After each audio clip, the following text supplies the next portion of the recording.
Russia readies for possible conflict over Ukraine, but says there is room for further dialogue with the West.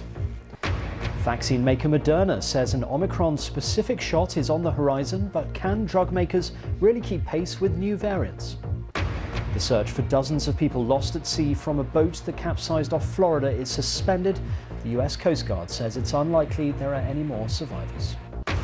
North Korea has confirmed test firing of long-range cruise surface-to-surface missiles earlier this week. And to mark Holocaust Memorial Day, Prince Charles unveils portraits of 7 survivors. The paintings will go on display in Buckingham Palace. President Biden has confirmed that he will make an African-American woman his first nomination to the Supreme Court. Mr. Biden made the announcement at the White House as he appeared alongside the liberal Justice Stephen Breyer, who is retiring and will step down at the end of June.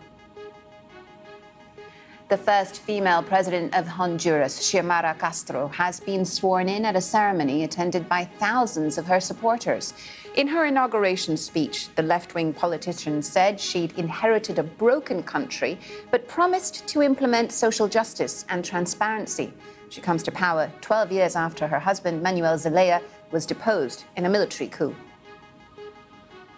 These were the scenes in Tehran after Iran booked their place in the World Cup finals. They recorded a 1-0 victory over Iraq at the Azadi Stadium in the capital, securing their place in Qatar with 3 games to spare.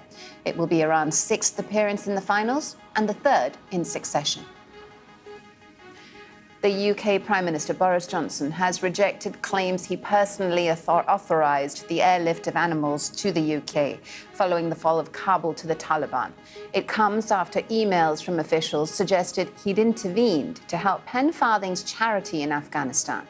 Labour says he's been caught out lying. In other stories for you today, US-based Moderna says it's on track for an Omicron-specific coronavirus vaccine.